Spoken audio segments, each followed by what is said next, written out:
දවසක දැක්කා පරිපාලන වෛද්‍යවරු කියන වෛද්‍යවරු පිරිසක් රාජ්‍ය වෛද්‍ය නායක සංගමයට චෝදනා එල්ල කරමින් යම් කිසි ආකාරයක මාධ්‍ය සංදර්ශනයක ඉඳලා තිබෙනවා.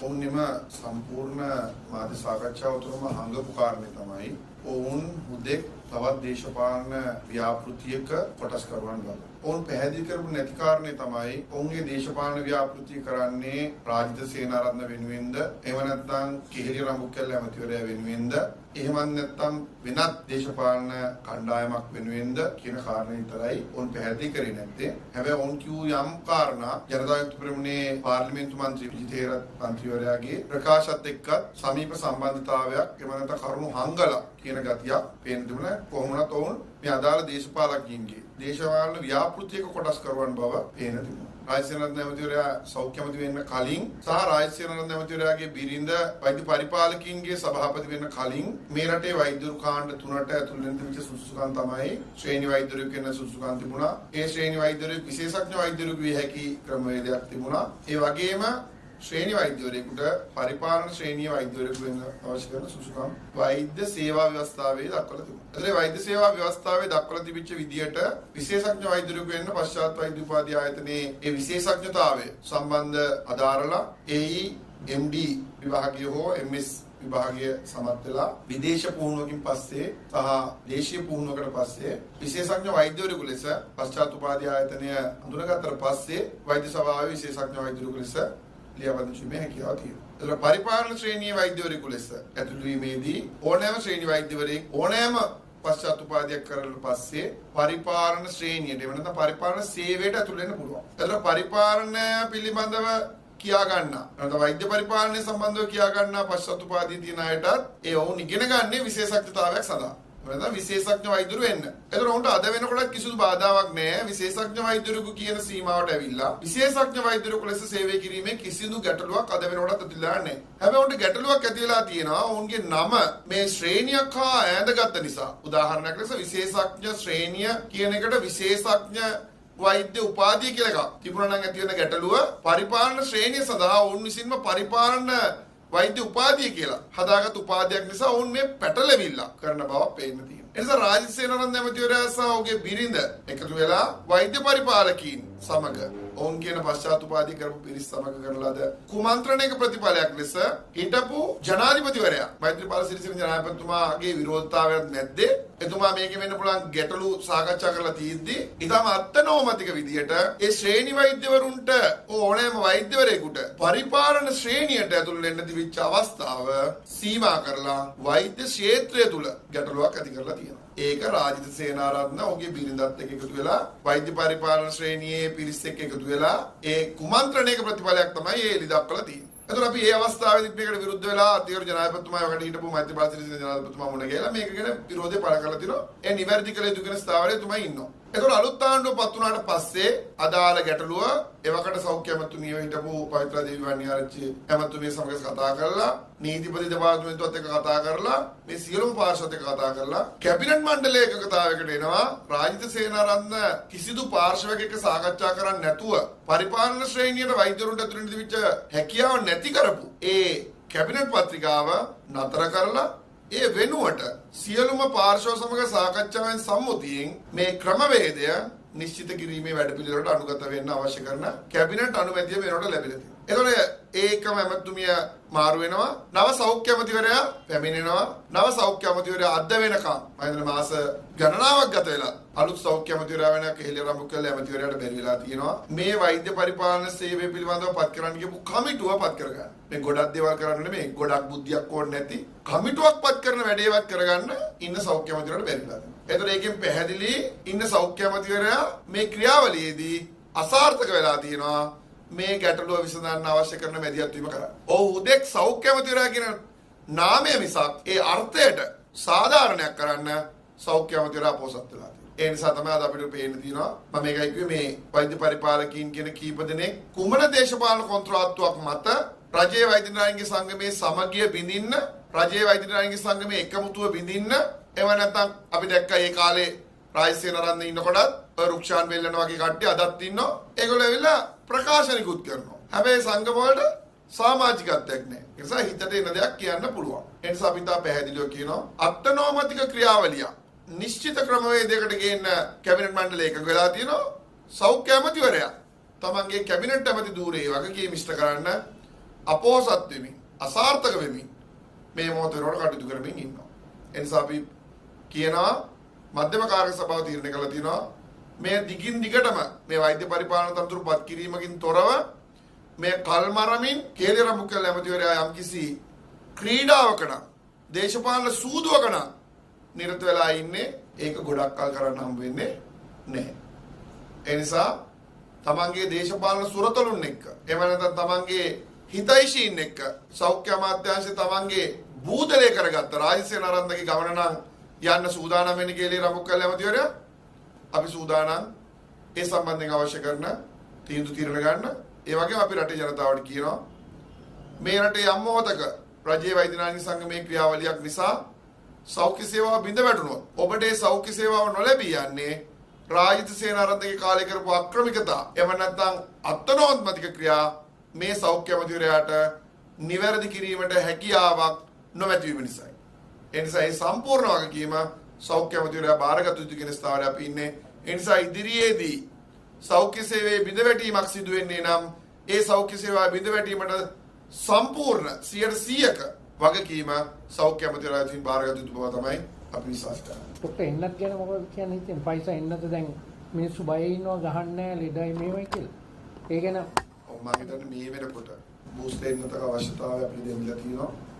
අපි එන්නත් කරන්නේ කරගත්ත නිසා තමයි නිවැරදි වෙලාවට මේ මොහොත වෙනකොටත් රට මේ තත්ත්වෙන් පවත්වාගෙන යන්නේ. ඒ නිසා මේ රට මේ විදිහටම ඉදිරි වර්ෂයේ ගෙනියන්න රජයේ පාර්ශ්වයෙන් මේ වෙනකොට එන්නත් ලබා දෙමින් තියෙනවා. කලින් තිබුණු ප්‍රශ්න තමයි එන්නත් නොලැබී යනවා. ඒතකොට අපිට රටක් හැටියට අපි හඬ නගලා අපි රජයේ වෛද්‍ය නායක සංගමයට පෙන්වා දීම වලින් පසුව මේ රටට දැන් එන්නත් ලැබිලා තියෙන ලාවක රටේ ජනතාවගේ වගකීම තමයි තමන්ගේ බූස්ට් එන්නත ලබා ගැනීමත් පූර්ණ එන්නත් කරන ලක්වීමත් එය තමන් වෙනුවෙන් තමන්ගේ සමීපදීන් වෙනුවෙන් මෙන්ම රටක් වෙනුවෙන් ගන්න තීරණයක්. ඒ නිසා අපි කියනවා කිසි දිනකට බිය වීමකින් තොරව ඒ අවශ්‍ය කරන එන්නත් ලබා ගන්න. අද දිනේ අපි මේ මාධ්‍ය සාකච්ඡාවක් යන්නේ වෛද්‍ය පරිපාලන ශ්‍රේණිය උද්ගත වෙතිලා තියෙන ගැටලුව සම්බන්ධයෙන් මාධ්‍ය දැනුවත් කරන අපි මේ සම්බන්ධයෙන් මම හිතන්නේ දිගින් දිගටම ජනතාව දැනුවත් කරා මාධ්‍ය දැනුවත් කරා මේ වෛද්‍ය පරිපාලන ශ්‍රේණියේ පත්වීම සම්බන්ධයෙන් උද්ගත වෙලා තියෙන ගැටලුව පිළිබඳව. ඉතින් වැදගත්ම කාරණය තමයි මේ වෛද්‍ය සේවය ගත්තාම මේ වෛද්‍ය සේවය පාලනය වන්නේ වෛද්‍ය සේවා ව්‍යවස්ථාව වන්නේ. මේ වෛද්‍ය සේවා ව්‍යවස්ථාවේ වෛද්‍යවරුන් කාණ්ඩ තුනක් සිටිනවා. වෛද්‍ය සේවයට ඇතුල් වන වෛද්‍යවරුන්, විශේෂඥ වෛද්‍ය සේවය ලබා දෙන වෛද්‍යවරුන් ඉන්නවා මේ රාජ්‍ය සේවය තුළ. ශ්‍රේණි වෛද්‍ය නිලධාරීන් ඉන්නවා. ඒ වගේම වෛද්‍ය පරිපාලන ශ්‍රේණියේ සිටින වෛද්‍යවරුන් සිටිනවා. වෛද්‍ය සේවා ව්‍යවස්ථාවේ ඉතා පැහැදිලිව මේ ශ්‍රේණි තුනටම ඇතුළත් වීමේ සුදුසුකම්, උපාධි සුදුසුකම්, ඒ වගේම පශ්චාත් උපාධි සුදුසුකම් පෙන්වා දීලා තියෙනවා. රාජ්‍ය සේවයට යම් පුද්ගලයෙක් වෛද්‍ය සේවයට ඇතුල් වෙනවා නම් මේ ශ්‍රේණි වෛද්‍යවරයෙක් විදිහට ඒ තිබිය යුතු උපාධි සුදුසුකම් මෙහි සඳහන් වෙනවා.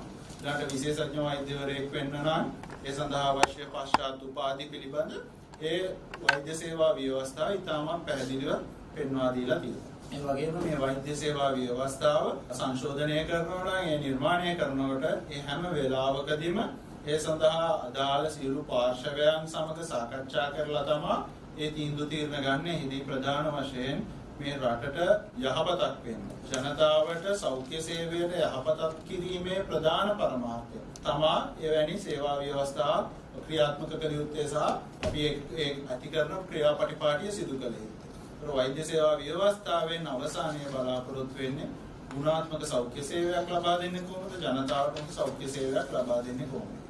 ඒ අවස්ථාවේදී තමයි මේ සඳහා බලපාන මේ පාර්ශව සමග ඒකමතිකව කතා කරලා සාකච්ඡාවෙන් සම්මුතියෙන් ඒ කාරණා සිද්ධ විය යුතුයි. නමුත් හිටපු සෞඛ්‍ය අමාත්‍ය රාජිත සේනාරත්න සමයේදී මේ වෛද්‍ය පරිපාලන ශ්‍රේණියට ඒ තියෙන වෛද්‍ය සේවාවේ තියෙන සුදුසුකම් ලයිස්තුව අත්නෝමතික විදියට තමාගේ බිරිඳට අවශ්‍ය විදියට වෛද්‍ය පරිපාලන ශ්‍රේණියේ සේවය කරන බිරිඳගේ අවශ්‍යතාවය අනුව තමත් අත්නෝමතිකව වෙනස්කම් කිරීමට ඒ වෙලාවේ රාජිත සේනාරත්න උත්සාහ කළා. ඒ අවස්ථාවේ ඉඳන්ම රජයේ වෛද්‍ය නිලධාරී සංගමයේ විදියට අපි ඒ සඳහා විරෝධය පළ කළා. එවකට හිටපු ජනාධිපති මෛත්‍රීපාල සිරිසේන ජනාධිපතිතුමන්ට අප ඒ සම්බන්ධයෙන් ලිඛිතව කරුණු දැක්වූ මොහොතේදී එතුමා මේ සෞඛ්‍ය සේවයේ අමාත්‍යවරයෙක්ව සිටි පුද්ගලයෙක් විදිහට ඒ පිළිබඳ හොඳින් කරුණු දන්නා පුද්ගලයෙක් විදිහට හිටපු හොඳ සෞඛ්‍ය අමාත්‍යවරයෙක් විදිහට ඒ ක්‍රියාවලිය හිටපු ජනාධිපතිතුමන් විදිහට කැබිනට් මණ්ඩලයට ඒ වෙලාවේ පෙන්වා දුන්නා. ඒ ආකාරයට සිද්ධ කරන්න එපා. මේ නිවැරදි ක්‍රමවේදයට සිද්ධ විය යුතුයි නැත්නම් නෙයින් වන අගතිය පෙන්වා දෙනු ලැබුවා. ඒ අනුව කැබිනට් මණ්ඩලයට ඒ වෙලාවේ හිටපු ජනාධිපතිතුමන් ඒ වගේ මේ කියන්නේ හිටපු ජනාධිපතිතුමන් කියන්නේ මෛත්‍රීපාල සිරිසේන හිටපු සෞඛ්‍ය අමාත්‍යතුමන් මේ පිළිබඳ දැනුමක් තියෙන මහතා ඒ අවශ්‍ය උපදෙස් ලබා දුන්නා. රාජිත සේනාරත්න තමාගේ බිරිඳ වෛද්‍ය පරිපාලන ශ්‍රේණියේ සේවය කරන නිසා ඒ අත්නෝමතික ක්‍රියාකලාපයෙන් කටයුතු කරලා යම් කිසි ගැටලුවක් ඇති වුණා. අත්නෝමතික විදියට පාර්ශවයන්ගේ සාකච්ඡාවකින් තොරව ඒක පාර්ශ්වික වෛද්‍ය සේවා ව්‍යවස්ථාව වෙනස් කරනු ලැබුවා. ඒ අවස්ථාවේදී රජයේ වෛද්‍ය නිලධාරී සංගමයේ විරුද්ධ වුණා වගේම මේ වර්තමාන රජය බලයටපත් වූ අවස්ථාවේදී හිටපු සෞඛ්‍ය අමාත්‍යතුමිය මේ පිළිබඳ කරුණු කැබිනට් මණ්ඩලයට දක්වලා හිටපු සෞඛ්‍ය අමාත්‍ය රාජිත සේනාරත්න මහතා ඒ කරපු අත්නෝමතික ක්‍රියාවලිය නැවත නිවැරදි කරලා එය නිවැරදි ක්‍රමවේදය අනුව රාජිත සේනාරත්න සමයේ සිද්ධ කරපු ඒ අත්නෝමතික වෛද්‍ය සේවා ව්‍යවස්ථාවේ වෙනස්කම නවත්වීමටත් එය නවත්තලා නිවැරදි ක්‍රමවේදය අනුගමනය කරලා නැවතත් හරියාකාරයෙන් වෛද්‍ය සේවා ව්‍යවස්ථාවේ සුදුසුකම් ලයිස්තුව සැකසීම සඳහා කමිටුවක් පත් කිරීමට නිර්දේශ ඉල්ලා සිටියා. ඒකට සෞඛ්‍ය අමාත්‍යතුමිය ඒ කැබිනට් මණ්ඩලයෙන් කළ ඉල්ලීමට අනුව ඒ කැබිනට් අනුමැතිය ලැබුණා. ඒ කැබිනට් අනුමැතිය අනුව එතන තීරණය වූ කාරණය තමයි කමිටුවක් පත් කරලා ඒ කමිටුවේ සියලු පාර්ශ්වයන්ගේ අදහස් විමසලා මේ වෛද්‍ය සේවා ව්‍යවස්ථාවේ පරිපාලන වෛද්‍ය සේවයට ඇතුළත් වීමේ සුදුසුකම් මේ ආකාරයෙන් නිවැරදි කිරීම. නමුත් දැන් මේ කැබිනට් තීරණය අරගෙන මාස 6ක පමණ කාලයක් ගත වෙලා තියෙනවා. අපිට පේන්න තියෙනවා සෞඛ්‍ය අමාත්‍යාංශය කැබිනට් මණ්ඩලයේ ගනු ලැබුවේ තීරණය මේ වැරද්ද නිවැරදි කිරීමට ගන්ත තීරණය ඊට වඩා නිවැරදි ක්‍රමවේදය හරි ක්‍රමවේදය මේ සංශෝධන කිරීමට ගත තීරණය සඳහා ඒ පත් කළ යුතු කමිටුව පත් කිරීමත් හිතාමතාම හෝ වෙනත් හේතුන් මත ප්‍රමාද කරමින් සිටිනවා. ඒ කැබිනට් මණ්ඩලයේ ගත තීරණය දැන් මාස 6කට වඩා වැඩි. නමුත් ඒ ක්‍රියාත්මක නොකිරීම නිසා මේ වෛද්‍ය පරිපාලන ශ්‍රේණිය තුල හිතාමත් කැළඹීමක් ඇති කරලා තියෙනවා. ඒ හිතාමතාමින්ම කැළඹීම ඇති කරමින් මේ රාජිත සේනාරත්න විසින් කරපු අත්නෝමතික ක්‍රියාවලිය අද දිනේ ඒ ආකාරයෙන් ක්‍රියාත්මක වීමට හෝ ඒ තුලින් ඇති විය හැකි කැළඹීම පවත්වාගෙන යාමට සෞඛ්‍ය අමාත්‍යාංශය කටයුතු කරමින් ඉන්න බව තමයි අපිට පේන්න තියෙන්නේ. අපි සෞඛ්‍ය අමාත්‍යතුමන්ගෙන් ඉල්ලා සිටිනවා කැබිනට් මණ්ඩලයක තීරණය ක්‍රියාත්මක කරන්න. මෙය ප්‍රමාද කිරීම නිසා සෞඛ්‍ය සේවයේ සිදුවන බිඳවැටීම් සඳහා සෞඛ්‍ය අමාත්‍යාංශයත් සෞඛ්‍ය අමාත්‍යවරයාත් සෞඛ්‍ය ලේකම්තුමාත් ඍජුවම වග කියන්න ඕනේ. මොකද සෞඛ්‍ය ලේකම්තුමාට තමයි කැබිනට් මණ්ඩලයෙන් ඒ සඳහා ක්‍රියාත්මක වීමට නියෝග නිකුත් කරලා තියෙන. අපිට ඒත් අද පේන්න තියෙනවා සෞඛ්‍ය ලේකම්තුමාත් සෞඛ්‍ය අමාත්‍යාංශයත් සෞඛ්‍ය අමාත්‍යවරයාත් කැබිනට් මණ්ඩලයේ නියෝග පිළිබඳ කිසිම තැකීමකින් තොරව මේ ප්‍රමාද කරනවා යම් කිසි හස්තයක් ක්‍රියාත්මක වෙනවාද කියන සැකය අපිට තියෙනවා. ඒ අනුව මේ ක්‍රියාවලිය නිවැරදි කිරීමට ගන්නා ප්‍රමාදයෙන් ඇතිවන බිඳ වැටීම සඳහා සෞඛ්‍ය සේවාවේ බිඳ වැටීම සඳහා සෞඛ්‍ය අමාත්‍යාංශයේ ඍජුවම වගකී යුතු බව අපි පෙන්වා දෙන්න කැමතියි. இந்த செய்தியாளர் அனைவருக்கும் என்னுடைய மாலை வணக்கங்கள். நான் வைத்தியர் வாசன் ரத்னசிங்கம் அரசு மருத்துவ அதிகாரிகள் சங்கத்தினுடைய மத்திய குழு மற்றும் ஊடக குழுவினராக கடமையாற்றுகிறேன். இன்றைய தினம் நாங்கள் செய்தியாளர் மாநாட்டை நடத்துவதன் பிரதான நோக்கம் என்னவெனில் தற்பொழுது இந்த வைத்திய சேவையிலே குறிப்பாக நிர்வாக சேவை வைத்தியர்களுடைய நியமனம் அதே போன்று அவர்களால் வைத்தியசாலைகளுக்கு சரியான முறையில் நியமிக்க முடியாமை போன்றவற்றால் எழுந்துள்ள பிரச்சனைகள் சம்பந்தமாக உங்களுக்கு தெரிந்த வகையில் வைத்தியர்களிடையே விசேட வைத்திய நிபுணர்கள் அதே போன்று தர வைத்தியர்கள் மற்றும் நிர்வாக சேவை வைத்தியர்கள் இந்த 3 பிரிவினர் காணப்படுகின்றனர். இந்த 3 பிரிவினருடைய அவர்களுடைய பட்டப்படிப்பு, அதே போன்று அவர்களுடைய பட்டத்தின் பின்னரான கற்கிணறு என்பனவற்றை பூர்த்தி செய்தல் அடிப்படையிலே அவர்களுடைய தரமானது தீர்மானிக்கப்படுகின்றது. இந்த நிலையிலே இவ்வாறு தங்களுடைய கற்கிணறியை முடித்தவர்களை சரியான இடத்திற்கு நியமிப்பதிலே தான் இந்த சுகாதார சேவையானது மிகவும் இனத்திறனாக, அதே போன்று நாட்டில் இருக்கின்ற சகல மக்களுக்கும் சீரான முறையில் கிடைப்பதற்கு வழிவகுக்கின்றது. இந்த நிலையிலே இந்த மருத்துவ சேவை யாப்பு, அதாவது நான் மேலே குறிப்பிட்ட வைத்தியர்களுடைய சேவையானது, அதே போன்று அவர்கள் இவ்வாறான கடமைகளை மேற்கொள்ள வேண்டும், அதே போன்று அவர்கள் நியமனங்கள் இவ்வாறான விதத்தில் இடம்பெற வேண்டும் போன்றன என்பவை இந்த வைத்திய சேவையில் இருக்கின்ற சேவை யாப்பின் மூலம் கூறப்பட்டிருக்கின்றது. இந்த சேவை யாப்பானது திருத்தப்படுவதற்கு அரச மருத்துவ அதிகாரிகள் சங்கம் எந்தவித எதிர்ப்பும் இல்லை. ஆனால் இவை சரியான விதத்தில் பங்காளிகளை கூட்டி ஒருமித்த கருத்தின் அடிப்படையிலேயே இந்த சேவை யாப்பிலே திருத்தம் மேற்கொள்ளப்பட வேண்டும். இவ்வாறு அனைத்து பங்காளிகளுடன் ஒருமித்த கருத்து ஏற்படுத்தல் பிற்பாடு இந்த சேவை யாப்பினை மாற்றம் செய்யும் பொழுதுதான் அவற்றை அமுல்படுத்துவதிலே, அதே போன்று அவற்றை செயற்படுத்துவதிலே சரியான ஒத்துழைப்பு சகல பங்காளிகளிடமிருந்து கிடைக்கப்பெறும்.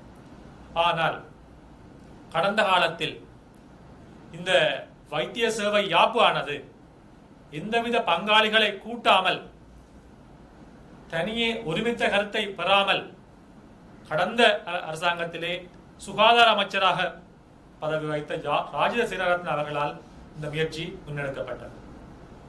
இந்த முயற்சி முன்னெடுக்கப்பட்டதன் காரணம் என்னவெனில், அவருடைய மனைவியார் இந்த வைத்திய நிர்வாக சேவை மருத்துவ உத்தியோகத்தராக கடமையாற்றி குறிப்பிட்ட பதவிக்கு அவர் காத்திருந்தார். ஆகவே இந்த விடயங்களை கருத்தில் கொண்டு கடந்த காலங்களில் அமைச்சராக பதவி வைத்த ராஜித சேனாரத்ன அவர்கள் இந்த வைத்திய சேவை யாப்பையானது எந்தவித பங்காளிகளையும் கூட்டாமல், ஒருமித்த கருத்து பெறாமல், தனியே ஏகமனதாக அவருடைய தீர்மானத்தின் அடிப்படையிலேயே மாற்றம் செய்ய முயற்சிக்கப்பட்டது. இதற்கு அரச மருத்துவ அதிகாரிகள் சங்கம் எங்களுடைய எதிர்ப்பை வெளியிட்டது மட்டுமல்லாமல், அப்போது ஜனாதிபதியாக இருந்த அதிமேதகு மைத்ரிபால சிறிசேன அவர்களுக்கு எங்களுடைய ஆதங்கத்தை நாங்கள் வெளிப்படுத்தியிருந்தோம். குறிப்பாக மைத்ரிபால சிறிசேன அவர்கள் 2010 ஆண்டு தொடக்கம் 2014 ஆண்டு வரை நாட்டினுடைய சுகாதார அமைச்சராக கடமை புரிந்தவர். ஆகவே அவருக்கு இந்த சுகாதார அமைச்சில் இருக்கின்ற பல விடயங்கள் தெரியக்கூடியதாக இருந்தது. இதனால் அரச மருத்துவ அதிகாரிகள் சங்கம் குறிப்பிட்ட விடயம் சம்பந்தமாக கேள்வி எழுப்பிய பொழுது அவர் இந்த விடயங்களை சரியான முறையில் எங்களுக்கு தெரிவித்திருந்தார். ஆகவே அரச மருத்துவ அதிகாரிகள் சங்கம் என்ற ரீதியில் நாங்கள் குறிப்பிட்ட விடயம் என்னெனில், இந்த விசேட வைத்திய நிபுணர்களாயிலும் சரி, தர வைத்தியர்களாயிலும் சரி, நிர்வாக சேவை வைத்திய உத்தியோகத்தர்களாலும் சரி, 197க்கும் அதிகமானவர்கள் அரச மருத்துவ அதிகாரிகள் சங்கத்தினுடைய அங்கத்தவர்களாக இருக்கின்றனர். ஆகவே அரச மருத்துவ அதிகாரிகள் சங்கத்தினை பிரதித்துவப்படாமல் இந்த சேவை யாப்பினை மாற்றம் செய்ய முயற்சித்ததானது ஒரு பாரிய மீறலாகவே அரச மருத்துவ அதிகாரிகள் சங்கம் பார்க்கப்பட்டது. ஆகவே இந்த விடயங்கள் சம்பந்தமாக அரச மருத்துவ அதிகாரிகள் சங்கம் இந்த ஆட்சி மாற்றம் ஏற்பட்டதன் பிற்பாடு சுகாதார அமைச்சராக நியமிக்கப்பட்ட பவித்ரா வன்னியராட்சி அவர்களுடைய காலத்திலும் கூட இந்த விடயங்களை நாங்கள் கருத்தில் கொண்டு சென்றோம். ஆகவே இந்த விடயங்கள் சம்பந்தமாக அப்போது சுகாதார அமைச்சராக இருந்த பவித்ரா வன்னியராட்சி அவர்கள் இந்த விடயங்கள் சம்பந்தமாக அதாவது அமைச்சரவையிலே கலந்துரையாடி இதற்கான தீர்வை பெற்றுத் தருவதாக உறுதியளித்திருந்தார். ஆகவே அமைச்சரவையுடன் கலந்துரையாடுவதன் விளைவே அவர்கள் இந்த சேவையாப்பு மாற்றத்தினை உடனடியாக நிறுத்தி இவற்றை யாவும் உரிய பங்காளிகளுடன் கலந்துரையாடி ஏகமனதாக ஒருமித்த கருத்து முடிவு எடுக்கப்பட்டதன் பிற்பாடு இவற்றை அமல்படுத்தும்படி தெரிவித்திருந்தார். ஆகவே அமைச்சரவையானது இந்த விடயம் சம்பந்தமாக கலந்துரையாடுவதற்கு, அலசி ஆராய்வதற்காக ஒரு குழுவை அமைப்பதற்கும் யோசனை முன்வந்திருந்தது. ஆனால் இவ்வாறு முடிவு எடுக்கப்பட்டு 6 மாதங்களாகியும் தற்போதுள்ள சுகாதார அமைச்சர் கேகலிய ரம்புக்கல் அவர்கள் இன்னமும் இந்த பிரச்சனையை தீர்ப்பதற்காக, குறிப்பாக நிர்வாக சேவை வைத்திய உத்தியோகர்களுடைய பிரச்சனையை தீர்ப்பதற்காக இன்னமும் அந்த குழுவை அமைக்கவில்லை என்பதை அரசு மருத்துவ அதிகாரிகள் சங்கம் வருத்தத்துடன் தெரிவிக்கின்றது. ஆகவே இந்த நிலை காரணமாக நிர்வாக சேவை வைத்திய உத்தியோகர்களுடைய மேற்படிப்பு தாமதமாக இருக்கின்றது. அவர்களுடைய பதவிக்கேற்ற வகையில், அவர்களுடைய தகுதிக்கேற்ற வகையில் உரிய இடத்தில் நியமிக்க முடியாத நிலை ஏற்பட்டிருக்கின்றது. இதனால் நாட்டிலே இருக்கின்ற வைத்தியசாலைகளில் இந்த நிர்வாக சேவை வைத்திய உத்தியோகர்களுக்கான வெற்றிடம் நிலவி வருகின்றது. சகல வைத்தியசாலைகளிலும் பதில் பணிப்பாளர்களோ அல்லது பதில் வைத்திய அத்தியட்சர்களோ தான் கடமை பெறுகின்றனர். ஆகவே இந்த விடயங்களை தீர்க்கும் விதத்திலே சுகாதார அமைச்சர் செயற்பட வேண்டும் என்று அரசு மருத்துவ அதிகாரிகள் சங்கம் தொடர்ச்சியாக கூறி வந்திருக்கின்றது. ஆகவே இவ்வாறு சரியான முறையில் வைத்தியசாலைகளுக்கு வைத்திய அட்டவணரோ அல்லது வைத்திய பணிப்பாளர்களோ சரியான முறையில் நியமிக்கப்படாவிட்டால் அங்கே சரியான முறையில் முடிவெடுக்கப்பட முடியாது, சரியான முடிவுகளை அமல்படுத்த முடியாது, அந்த முடிவுகளுக்கு பொறுப்பானவர்கள் யார் என்பதை அறிய முடியாது.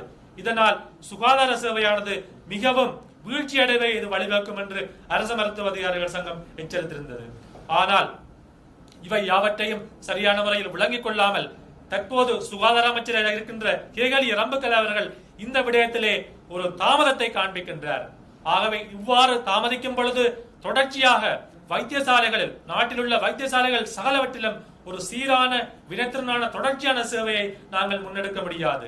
அத்தோடு அரசு மருத்துவ அதிகாரிகள் சங்கத்துக்கு அங்கத்தவர்களுக்கு அசௌகரியம் விளைக்கும் வகையில் தான் சகல விளைவுகளும் ஏற்படும். ஆகவே இதனால் சுகாதார அமைச்சரிடம் நாங்கள் விடுக்கும் கோரிக்கை என்னவெனில் இந்த விடயம் சம்பந்தமாக உடனடியாக அவருடைய பார்வையை திருப்பி இந்த குறைபாடுகளை நிவர்த்தி செய்யும் விதத்தில் நடவடிக்கை எடுக்க வேண்டும்.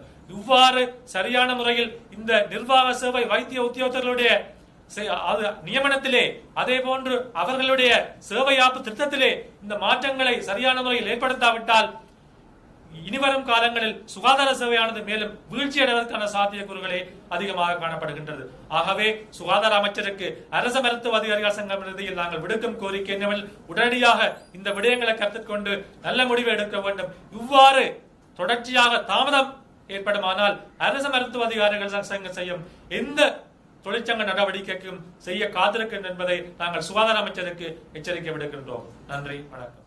අද දිනේ අපි මේ විදිහට මාධ්‍යමුවක් පවත්වන්න තීරණය කරේ මේ වෛද්‍ය පරිපාලන ශෛලියේ ගැටලු විසඳීම සම්බන්ධව සෞඛ්‍ය අමාත්‍යාංශයේ තියෙන ප්‍රමාදය පිළිබඳව පොඩි දැනුම් දීමක් මහ ජනතාවට සිදු කරන්න. මොකද මේ කාරණය සම්බන්ධයෙන් මේ වෙනකොට ගොඩක් සමාජයේ කතාබහට ලක් වෙනවා, පාර්ලිමේන්තුවේදී කතාබහට ලක් වෙනවා. අපි දැක්කා විවිධ ආකාරයේ පාර්ශ්ව විසින් මත පළ කරනවා. මොකද්ද මේකේ හරි දේ රජ වෛද්‍ය නිලධාරීන් සංගමේ මතය කියලා කියන තමයි අවස්ථාවක් කරගන්නේ. මුලින්ම මේ කාරණාවට එළඹෙන්න කලින් ප්‍රධාන කාරණා දෙකක් මතක් කරලා සිටින්න කැමති. පළවෙනි දේ තමයි මේ අද මේ අපිට මේම කතා කරන්න වෙලා තියෙන්නේ අපි කලින් මාධ්‍ය හමු කීපයකදීම දැනුව විදිහට රට තුළ දීප්ත ව්‍යාප්ත මේ වෛද්‍ය පරිපාලන ශ්‍රේණියේ ඒ පත්වීම් වලට පත් කර ගැනීමට දැන් ගැටලු ඇති වෙලා තියෙන්නේ. එතකොට නව පත්වීම් දී ගන්න බැරුව ඉන්නේ. අදාළ ඒ ශ්‍රේණිවල වෛද්‍යවරුන් සඳහා Tamanගේ ඒ වෛද්‍ය පරිපාලන තනතුරු වලට යන්න බැරි වෙලා තියෙන්නේ. මෙතන මේ වගේ ලොකු කලබගෑනියක් ඇති වෙලා තියෙන්නේ. මේකට ප්‍රධානම හේතුව තමයි මේ පසුගිය සෞඛ්‍ය අමාත්‍යාංශයේ සෞඛ්‍ය අමාත්‍යවරයා කාලේ මේ හිතවතුන්ට සලකන එක වැඩි වෙච්ච හින්දා ඇති වුණු ගැටලුවක් කියලා තමයි අපිට නම් පේන්න තියෙන්නේ. මොකද මේ රජයක් වුණාම,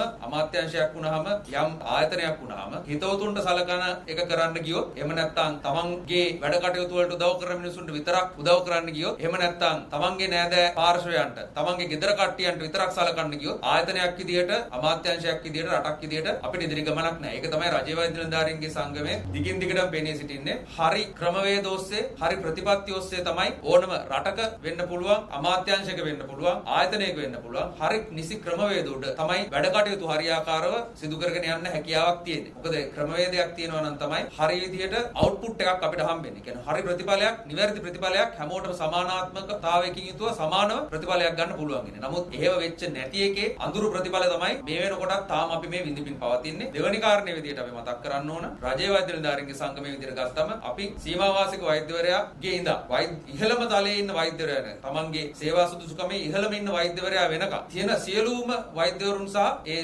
ලංකාවේ සිටින සියලුම වෛද්‍යවරුන් වෙනුවෙන් එක හා සමානව පෙනී සිටින වෘත්තීය සමිතියක්. එතකොට අපිට ඕන විවිධ ආකාරයේ කායික රෝග වෛද්‍යවරුන්ට එක විදියකට, ශල්‍ය වෛද්‍යවරුන්ට එක විදියකට, එහෙම නැත්නම් පරිපාලන වෛද්‍යවරුන්ට එක විදියකට, එහෙම නැත්නම් සාමාන්‍ය පශ්චාත් සීමා අසීමාවාසික මුල්පත්වීම් ලබන වෛද්‍යවරුන්ට එක විදියකට ඒ විදියට සලකන්න රජ වෛද්‍ය නිලධාරීන්ගේ සංගමේ එහෙම කවදාවත් කටයුතු කරලත් නැහැ. ඉදිරියට කරන්නෙත් නැහැ. ඒ නිසා ඒ වගේ වැරදි අවබෝධයක කවුරු හරි ඉන්නවා නම් ඒක නැති කරගන්න ඒකත් මුලින්ම අපි කියලා තියන්න ඕන. ඊට පස්සේ අපි මේ ප්‍රශ්නෙට එනවා නම් මුලින්ම අපි දන්නවා වෛද්‍යවරුන්ට තියෙන වෛද්‍ය සේවා ව්‍යවස්ථාවට අනුව කොට්ටාස තුනක් තියෙනවා වෛද්‍යවරුන්ගේ ශ්‍රේණි වෛද්‍යවරුන්, විශේෂඥ වෛද්‍යවරුන් සහ පරිපාලන ශ්‍රේණියේ වෛද්‍යවරුන් කියලා. මේ කොට්ටාස තුනටම තමන්ගේ සුදුසුකම් අනුව ඒ තමන්ට තියෙන සුදුසුකම් සහ සපුරාගත යුතු සුදුසුකම් අනුව තමයි ඒ අංශ තුනට අපිට වෛද්‍යවරුන්ව බඳව ගන්න පුළුවන්කම තියෙන්නේ. ඒ අනුව තමයි ඒ වෛද්‍යවරුන් තමන්ගේ තියෙන සපුරාලා සුදුසුකම් අනුව තමයි ඒ වෛද්‍යවරුන් මේ කොට්ටාස තුනේම රැඳී සිටින්නේ, බඳවා ගැනීම සිදු වෙන්නේ. එතකොට මේ ප්‍රශ්නේ පැනලා ගිලා තියෙන්නේ පසුගිය රජයේ සමයේ රාජිත සේනාරත්න සෞඛ්‍ය අමාත්‍යවරයා සෞඛ්‍ය අමාත්‍යාංශයේ කරගෙන යන සමයේදී සිදුවෙච්ච මේ අත්නෝමතික විදියට සේවා ව්‍යවස්ථාව වෙනස් කිරීමත් එක්ක තමයි මේ ප්‍රශ්නේ ඔක්කොම පැනලා ගිලා තියෙන්නේ. අපිට බලන්න පුළුවන් යම්කිසි ආයතනයක නීතියක් තියෙනවා නම්, නිසි හදපු ක්‍රමවේදයක් තියෙනවා නම්, යම්කිසි හරියාකාරව දුවන ක්‍රියාමාර්ග ගොන්නක් තියෙනවා නම්, එක් පුද්ගලයෙක්ගේ අවශ්‍යතාවයට අනුව ඒ ක්‍රියාමාර්ගයක තියෙන අපි හිතමුකෝ එක චේන් එකක් දුවනකොට ඒ දම්වැලක් දුවනකොට එක පුරුකක් Tamanට ඕන විදිහට වෙනස් කරොත් ඒක බලපාන්නේ ඒක පුරුකට විතරද නැත්නම් ඒ සම්පූර්ණ දම්වැලටද ඒ දම්වැල සම්බන්ධ දැතිරෝධ සහ ඒ සම්පූර්ණ යන්ත්‍රයට බලපානවාද එක පුරුකක් වෙනස් කරාම ඇති. අන්න ඒ වගේ වැඩක් තමයි මේ වෙනකොට වෙලා තියෙන්නේ. මොකද කියනවා නම් පසුගිය රජයේ සමයේදී රාජිත සේනාරත්න සෞඛ්‍ය අමාත්‍යවරයා ඉතා නිර්ලජ්ජිත විදිහට කාගේවත් මේ සෞඛ්‍ය සේවයට ඍජුවම අදාළ වෙන බහුතර දෙනෙක්ගේ කැමැත්ත අකමැත්ත කිසිම ආකාරයකින් විමසන්නේ නැතුව වෛද්‍ය සේවා ව්‍යවස්ථාව Tamanට අවශ්‍ය විදිහට අත්නෝමතික විදිහට කැබිනට් පත්‍රිකාවක් ඉදිරිපත් කරලා ඒක වෙනස් කරන්න උත්සාහ කරනවා. ඒ උත්සාහය එවකට රජ වෛද්‍ය නිලධාරීන් සංගමය එවකට ජනාධිපතිව හිටිය අතිගරු ජනාධිපති ගරු මෛත්‍රීපාල සිරිසේන මැතිතුමාට පැමිණිල්ලක් ලෙස ඉදිරිපත් කරනවා. එතුමාගේ නිරීක්ෂණ ඉදිරිපත් කරනවා මේ සිදුවන ක්‍රියාවලිය වැරදි. ඒ සම්බන්ධ ඒ විතරක් නෙමෙයි එතනින් එහාට ගිහිල්ලා මීට කලින් මේ සම්බන්ධව නීතිමය කටයුතු තිබිලා තියෙනවා. ඒ නීතිමය කටයුතු ඔස්සේ ගරු අධිකරණයෙන් ලැබුණු තීන්දුව තියෙනවා. කමිටු වාර්තා තියෙනවා. මේ ඔක්කොම බැලුවම මේ එන කැබිනට් පත්‍රිකාවේ නිවැරදි දෙයක් ඔප්පු වෙන්නේ නැහැ. සහ මේ ඉදිරිපත් කළ තියෙන කැබිනට් පත්‍රිකාව යම් යම් කරුණු කාරණා ඇතුළත් කරන්නේ නැතුව ඒ සහ සම්බන්ධ කරන්නේ නැතුව අදාළ කරුණු සංගවල ඉදිරිපත් කරපු ගතියක් පේනවා කියන අදහසකින් යුතුව එතුමත් එතුමාගේ ජනාධිපතිතුමාගේ අදහස ඉදිරිපත් කරනවා. නිර්දේශය ජනාධිපතිතුමාගේ නිර්දේශ ඉදිරිපත් කරනවා. මේ විදිහට කමිටු ගණනාවක්ගෙන් නිර්දේශ වෙලා ඒ අත්නෝමතික කැබිනට් පත්‍රිකාව වෙනස් කරපු එක වැරදි කියලා එසේ තිබියදී රාජිත සේනාරත්න පසුගිය සෞඛ්‍ය අමාත්‍යවරයා Tamanගේ බිරිඳ වෛද්‍ය පරිපාලන ශාස්ත්‍රයේ ඇතුලේ නිලයක් හොබවද්දී ඒ Tamanගේ පවුලට අත්‍යවශ්‍ය වෙන විදිහට ඒ Tamanගේ විවිධාකාර වූ ඕමනා අපාකම් ඉටු කර ගැනීමට Tamanගේ පිරිස්ගේ අවශ්‍යතා අපාකම් ඕමනා අපාකම් සපුරා ගන්න මේ විදිහට සෞඛ්‍ය ශාස්ත්‍රයේ අනිකුත් කිසිම කෙනෙක්ගෙන් විමසන්නේ නැතුව වෛද්‍යවරු අනිකුත් කිසිම කෙනෙක්ගෙන් විමසන්නේ නැතුව අත්නෝමතික මේ විදිහට මේ කැබිනට් පත්‍රිකාවක් ඉදිරිපත් කළ වෛද්‍ය සේවා ව්‍යවස්ථාව එක රැයකින් වෙනස් කරන්න උත්සාහ කරනවා. අර මම කලින් කිව්වා වගේ අර අපි ඒ දැම්වැලේ එක පුරුකක් විතරක් අයින් කරනවා. එතකොට මේ පද්ධතිය වෙනස් වෙන්නේ නැද්ද ඒකේ? පද්ධතියේ බලපෑමක් සිද්ධ වෙන්නේ නැද්ද ඒකේ? එතකොට මෙන්න මේ වෙච්ච බලපෑම හින්දා අද වෙනකන් තාම හරියට වෛද්‍ය පරිපාලකයින්ට ඒ පරිපාලන ශාස්ත්‍රයේ වෛද්‍යවරුන්ට වත්වීමක් හරියට දී ගන්න බැරි වෙලා තියෙනවා. මේ සම්බන්ධව අපි එදත් පැමිණිලි කරා. ඊට පස්සේ ඒ රජයෙන් පසු පවතින රජයේ පළවෙනිට හිටපු සෞඛ්‍ය අමාත්‍යතුමිය විදිහට ගරු පවිත්‍රාදේවි වන්නිආරච්චි මැතිණියට මේ සම්බන්ධයෙන් සාකච්ඡා කරා. එතුමියගේ මඟ පෙන්වීමත් එක්ක කමිටුවක් පත් කළ මේ සම්බන්ධව හැම පාර්ශවයකම අදහස් විමසලා ඉදිරියට කටයුතු කරන්න මේ සේවා ව්‍යවස්ථාවට මොකද කරන්නේ කොහොමද මේ ප්‍රශ්න විසඳන්නේ කියන එක තියෙද්දි එතුමිය සෞඛ්‍ය අමාත්‍යයන් ධූරයෙන් අයින් වෙලා මේ වෙනකොට කෙහෙලිය රමුගල්ල ගරු ඇමතිතුමා පත් වෙලා සිටිනවා. නමුත් දැන් විදිහට කමිටුවක් පත් කරන්න කියලාත් මාස 6කට වඩා වැඩි කාලයක් ගිහිල්ලා තියෙනවා. නමුත් අද වෙනකන් සෞඛ්‍ය අමාත්‍යාංශය සෞඛ්‍ය අමාත්‍යතුමා සහ සෞඛ්‍ය අමාත්‍යාංශයේ ඉහළ පුටුවල ඉන්න බලධාරීන් මේ සම්බන්ධව කිසිම ඍජු තීරණයක් අරන් නැහැ. ඉතින් අපි හැමදාම කියනවා වගේ සෞඛ්‍ය අමාත්‍යාංශයට කෂේරුකාව ඍජුව තියාගෙන හරියාකාර තීරණයක් ගන්න බැරි නම් මේ අපේ ප්‍රතිපත්ති සහ මේ ක්‍රියා අපි හරි ක්‍රමවේදයකින් යුතුව වැඩක් කරන්න ඕනේ කොහොමද කියන එක තීරණය කරන්න බැරි නම් ඒ ක්‍රමවේදයකට යන්නේ නැත්තම් ඒ වගේ සෞඛ්‍ය අමාත්‍යාංශයේ මොකද්ද ලංකාවට අවසානයේදී මහජනතාවට තියෙන ප්‍රයෝජනය මොකක්ද? අන්න ඒ ප්‍රශ්නේ අපි දැඩිව මේ අවස්ථාවේදී සෞඛ්‍ය අමාත්‍යතුමාගේ සහ සෞඛ්‍ය අමාත්‍යාංශයේ බලධාරීන්ගෙන් අපි අහන්න කැමතියි. මොකද රජයේ වෛද්‍ය නිලධාරීන්ගේ සංගමයේ ඉල්ලන්නේ පසුගිය සෞඛ්‍ය අමාත්‍යතුමා කරා වගේ තමන්ගේ ළඟ ඉන්න කාටවත් වැඩිපුර හැන්දෙන් බෙදා ගන්න කියලා නෙමෙයි. හරි නීතිය අනුව, හරි ක්‍රමවේදය අනුව වැඩ කරන්න කියන එක තමයි අපි හැම වෙලාවෙම කියන්නේ. හැමෝගෙම අදහස් විමසලා, හැමෝගෙම යෝජනා අරගෙන පොදු එකමුතුවක් විදියට සාමූහික ප්‍රයත්නයක් විදියට මේ ගමන ඉස්සරහට යන්න කියලා කියන්නේ. නමුත් ඒක හරියට අහන්නේ නැතුව තාමත් මේක කල්මැර බලන් ඉන්නේ මේ වෛද්‍ය සේවය සහ රටේ පවතින මේ සෞඛ්‍ය සේවාව වලපල්ලටම ගිහලා ඉවර වෙනකන්ද මේ සෞඛ්‍ය සේවා නැති කරන්න අවශ්‍ය වෙලා තියෙන්නේ. ඉතින් මේ ප්‍රශ්නේ අපිට දිගින් දිගටම පැනනගුණු ප්‍රශ්නයක්. මේක විතරක් නෙමෙයි අද වෙනකොට ප්‍රශ්න ගණනාවක් මේ සෞඛ්‍ය අමාත්‍යාංශය ඇතුළේ හිර වෙලා තියෙනවා. සෞඛ්‍ය අමාත්‍යාංශයේ අමාත්‍යවරයාත් එක්ක වෙන්න පුළුවන්, අපිට සෞඛ්‍ය ලේකම්තුමා එක්ක වෙන්න පුළුවන්, අපිට සාකච්ඡාවක් දෙන්න රජයේ වෛද්‍ය නිලධාරීන් සංගමයට සාකච්ඡාවක් ගන්න බැරි වෙලා තියෙනවා. කිසිම ප්‍රශ්නයක් සාකච්ඡා කරගන්න බැරි වෙලා තියෙනවා. මේ ප්‍රශ්න වලට උත්තර හම්බෙන්නෙත් නැහැ. කිසිම දෙයක් හරියාකාර වෙන්නේ නැහැ. ඉතින් මොකද්ද මේ සුදුවලි නඩත්තු කරන එකේ තේරුම? මේව සෞඛ්‍ය අමාත්‍යාංශයක් තිබිලා අවසානයේදී අවශ්‍ය ප්‍රතිඵලය රටේ මහජනතාවට ලැබෙනවා. වෛද්‍යවරු පැත්තක තියමුකෝ. අනුත් සෞඛ්‍ය සේවක පැත්තක තියමුකෝ. මහජනතාවට ලැබෙනවා. ඉතින් මේ ප්‍රශ්නේ අපි අද ආන්න කැමතියි සෞඛ්‍ය අමාත්‍යතුමා ඇතුළු සෞඛ්‍ය අමාත්‍යාංශයේ සෞඛ්‍ය ලේකම්තුමා ඇතුළු සෞඛ්‍ය සේවයේ ඉන්න සියලුම බලධාරීන්ගේ අපි මේ වෙලාව මතක් කරලා දෙන්න කැමතියි. මේ ප්‍රශ්නේ හැකියික්මනේ විසඳන්න ඕනේ. ඒ වෛද්‍ය පරිපාලකයන්ගේ ගැටලුව විසඳන්න ඕනේ. මොකද ඔවුන්ගේ ඒ ඉගෙන ගැනීම, ඔවුන්ගේ සේවා කාලය, ඔවුන්ගේ ඒ සේවයට සරිලන, ඒ කියන්නේ ඔවුන්ගේ පශ්චාත් උපාධි නිම කිරීම, ඒ ඔවුන්ගේ සම්පූර්ණ ගමන් මාර්ග සියල්ලම අවහිර වෙලා තියෙනවා. ඉතින් මේ ඔවුන්ගේ ප්‍රශ්න මේ අවස්ථාවේදී අපි දැඩි ලෙස ප්‍රකාශ කළා සෞඛ්‍ය අමාත්‍යාංශයට මේ ප්‍රශ්න ඔක්කොම निराකරණය කරගන්න ඕනේ. ඒ නිසා මේ විදිහට මේ වෛද්‍ය සේවයේ සෞඛ්‍ය සේවයේ තියෙන පරිපාලනයේ කටයුතු වලට බාධා වන අවුරුනින් සෞඛ්‍ය වලපල්ලට ගෙනියන්න කටයුතු කරන්න එපා. ඒ කියන ඉල්ලමින් අපි මෙතනදී දැඩි ලෙස මතක් කර සිටිනවා. මේ ප්‍රශ්න වලට උත්තර දෙන්න සෞඛ්‍ය අමාත්‍යාංශය සහ ඒ අදාළ බලධාරීන්ට මැලිකමක් දැක්වුවොත් බැරි වුණොත් මේ පරිපාලන ගැටලුවට විසඳුම් දෙන්නේ නැත්තම් රජයේ වෛද්‍ය නිලධාරීන් සංගමයේ දැඩි වෘත්තීය සමිති ක්‍රියාමාර්ග වලට යන්න කිසිසේත් පසුබට වෙන්නේ නැහැ කියලා අපේ සංගමයේ සමාජිකයන් වෙනුවෙන් අපි මේ ක්‍රියාමාර්ග ගන්නවා කියන එක ඔබතුමාලා සියලු දෙනාට මතක් කරලා දෙන්න කැමතියි. අපි බලාපොරොත්තු වෙනවා මේකට සුබදායක ප්‍රතිඵලයක් ප්‍රතිචාරයක් සෞඛ්‍ය අමාත්‍යාංශයෙන් ලැබෙන්න කියලා. ස්තුතියි.